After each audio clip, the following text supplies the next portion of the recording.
How's it going? I'm Andrew with Investors Hub, and today we're going to be talking with Billy Duberstein. He's the founder and CEO of Stone Oak Capital. He's going to be sharing with us on why his fund decided to start investing in the cannabis industry and some interesting companies in that sphere. Please note that our videos are not designed to be direct investing advice. We're here to gather the perspective of different investors. Our channel and our content should just be one stop on the journey of trying to find out where to put your money. So you shared your Q4 letter with me, and you say you got into the cannabis business. Why'd you decide to do that? I hadn't really been hot on the cannabis industry. I had sort of observed it from afar. I thought it was maybe too early. A lot of investors probably piled in thinking it was we were all going to get rich very quick.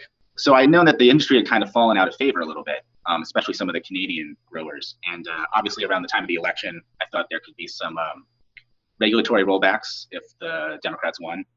And at the time, it was a little bit closer than we thought, but there was talk of a big blue wave. I had also known someone close to me. My cousin's actually a cannabis analyst on the sell side, Matt Carnes of Green Wave Advisors, and he had given me a few names that he liked over the years. So it was around the time of the election I started really looking hard at these cannabis names, and I was really pleasantly surprised by what I saw when I delved into the fundamentals, tax issues notwithstanding, which we'll get into in a minute. A lot of these companies are growing triple digits with margin expansion, and when I dove into the reasons behind that, I thought it was somewhat sustainable. It depends on which states the individual names were in, because each state is like its own little, since you can't transport cannabis across state lines in the US, really the economies of scale and competitive positions come within the borders of certain states. And what I found was that generally the stocks that had these really impressive fundamentals were in states where the regulatory environment, such as limited licenses, these regulations, they can be a hindrance, but they can also really help guard the early movers from competition and some of the oversupply issues we're seeing in Canada. So I thought that was relatively sustainable.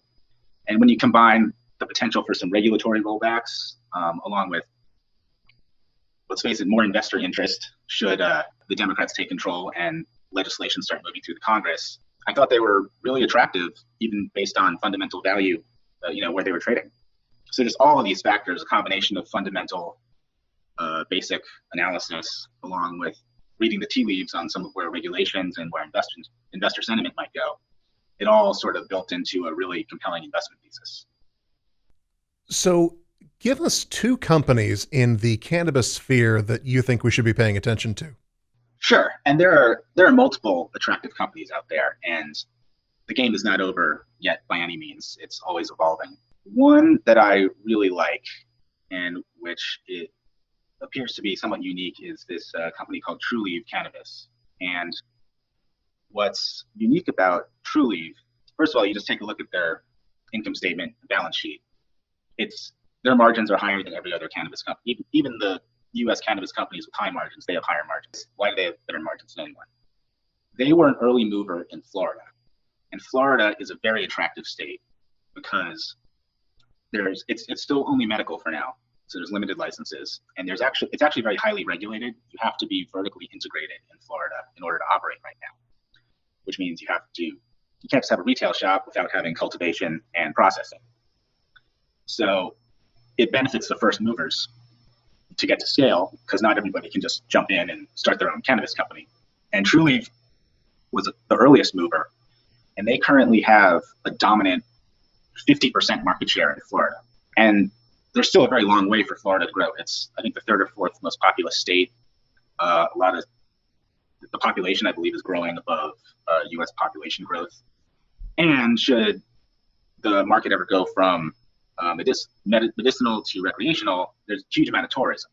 And even though Trulieve already has this dominant position, they're I think they've rolled out 8 new dispensaries this year or something like that. They're just continuing to roll out just in Florida, not even working with other states. So I think they have a pretty good competitive advantage in Florida, which is a high growth state.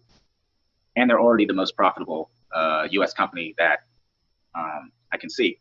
They just seem very well managed. Their CEO, Kim Rivers, female CEO, I think she's great. A lot of these companies, since they don't have a lot of net profits because of tax issues, which we'll get into in a second, you look at profitability based on adjusted EBITDA, And in adjusted EBITDA, there can be a lot of funny adjustments sometimes with companies, particularly stock-based compensation.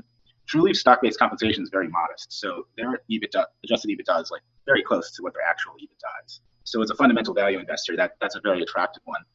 And then since they're more profitable than everyone, I think they'll be able to move into other states if they want. And they bought a company in Pennsylvania last year. They got a toehold there. They're starting Massachusetts this year. They just moved into that state. Connecticut, West Virginia. So they're looking for Florida and then a Northeast hub, which will be their next venture. But the reason to buy it is for their core position in Florida. I think it's going to be a cash machine. Should be able to get the tax issues figured out. And the second one I like is Jushi Holdings. That's a little bit smaller. Trulieve's about 6 billion market cap. Jushi's about 1.8 fully diluted. Jushi is run by value investors. I think it's a distressed hedge fund guy that runs it. They're very selective in where they choose to plant their flag. They're choosing only limited license states and limited license cities. So they have a big presence in Pennsylvania, which is where it's a limited license medical state, which is very attractive. They have a few in Illinois, which is adult use, but also limited licenses, very attractive. And they also I believe they're the only license holder in Northern Virginia. So Virginia was going medical, and now the legislature just passed adult use. But they divided Virginia into, I think, 5 or 6 zones, and they're only giving one license out per zone. And Jushi won the license for Northern Virginia, which is suburbs of DC, very densely populated, young population, and that's just beginning this year. They also have a few dispensaries in California. Now, California is not limited license as a state. It's actually very crowded and competitive and unattractive. But they've picked out certain cities where they're usually the only dispensary or only retail outfit in the town, or they're next to a town that isn't allowing cannabis. So they're very attractive as well. And since they're small, they're also a pretty good takeout candidate. So those are two I really like. But there are a number of U.S. operators that are attractive.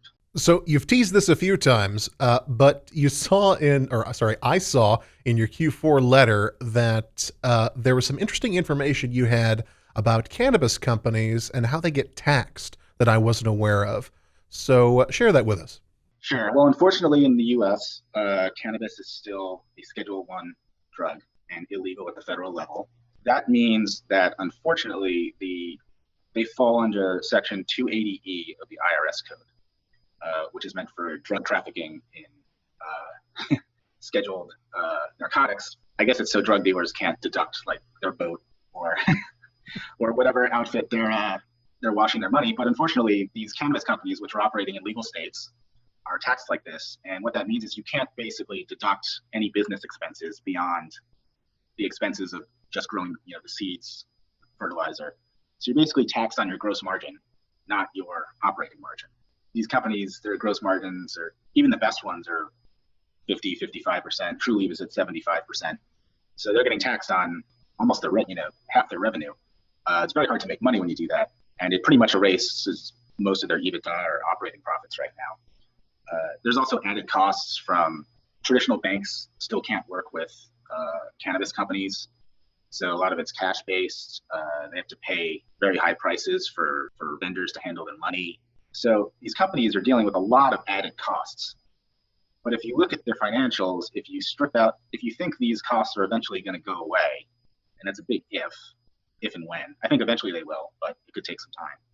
They're going to be very profitable once that happens, but they're not very profitable right now. So 280E, even if we don't get full legalization in the US, if the Congress decides to pass something like the States Act, which would roll back 280E if you're complying with state law, that would be a huge deal, even if we don't get federal legalization. So if we see loosening of restrictions on the U.S. side with regards to cannabis, what do you think is going to happen to all of that U.S. money that's in Canadian companies? Well, that's the third leg of the thesis. I think, for instance, the brokerage that's in the news these days is Robinhood. And Robinhood's attracting all these millennial investors with, they allow fractional shares, free trades, even though you're paying for order flow, so it's not really free, but it seems free. Those are the prime types of candidates that would want to invest in the U.S. cannabis industry. And right now they can't do it now on an individual stock basis. they can buy some ETFs, but they can't buy individual names. I'm not sure if those companies would trade on the New York Stock Exchange or the NASDAQ if it's not federally legal. I'm still unclear on that. So if they pass the States Act or the Safe Banking Act, they might still only trade over the counter, even though it would be good for them. But if they're cleared to trade on US exchanges, I think there's going to be a whole flood of money that goes from the Canadian names, which are not as good businesses, into the US names. And I think that would be a huge deal. That's a non-fundamental but sort of technical thesis as well. Many institutional investors can't buy these stocks for fear of running afoul of the US government. One interesting thing is that another company called Green Thumb actually just raised money from US investors, which I think was a first. I think they raised some debt or maybe some equity in a private placement to US investors. I think that was an industry first. So I think the SEC is starting to loosen rules a bit, but that's another big thing to monitor. If the SEC, one way or another, opens the door for these companies to trade on either the New York Stock Exchange or the NASDAQ, there's going to be a whole bunch of new access for new investors to buy these stocks, and I think they will, because the Canadian stocks are, in some cases, even more expensive than the U.S. stocks based on revenue or earnings, and they're not growing as fast. So I think there's going to be a big flood of money into U.S. Cannabis stocks if that happens. So what could be a hindrance to the cannabis industry? Sure. Well, how much time do you got? It's still, obviously, it's still federally illegal. And the stocks have had a pretty good run since November, even though I think they're still going to be long-term winners. So any delays or setbacks for some of these expected regulatory rollbacks, if 280E stays in place, it's going to be hard for these companies to ever make GAAP profits. Another thing that's kind of interesting is that I think Canada had too much deregulation. What happened was they deregulated, but they didn't clear the way for licensed operators to roll out. And they also heavily taxed the industry, and the illicit market is still thriving in Canada. And even though the U.S. is making strides towards legalization, the illicit market is still bigger. So if they deregulate, there is a possibility, while it would be good overall for access and demand, there's possible that if these companies are still taxed too much, or if the regulations just totally go out the window, you can get too much supply, you can get competition from the illicit market to stick around. So it's a little tricky. You want more deregulation, but you don't want too much more deregulation, or you don't want legalization in the wrong way. You want legalization in the right way, because what we've seen in Canada is a huge amount of oversupply, and the price per gram of cannabis is plummeted, and a lot of these companies are actually struggling in stark contrast to the US. So these are not buy and forget about it stocks. These are things you have to constantly monitor, but the upside potential is quite large. Any final thoughts? Yeah, it's just this is a sort of once in a lifetime thing where a very large existing consumer staples like industry is going from illegal to quasi-legal to legal. So it's very fascinating for investors, and I would encourage people to look at the space, but you have to know what you're doing. So be careful, and you have to really monitor. If you're going to delve into the U.S. cannabis space, you have to keep your eyes open and monitor your holdings closely. But it's pretty attractive, sort of once in a generation, interesting opportunity. Any disclosures? We have positions in both Trulieve and Jushi holdings. And I think I mentioned Green Thumb. We also have a position in Green Thumb. None of what I've said today is an official stock recommendation, since I don't know your individual situation. These are just my opinions. Please do your own due diligence if investing in any one of these companies or in the cannabis space in general. Good luck investing. Thanks for watching. Be sure to like, comment, and subscribe if you like the video, and I'll see you again soon.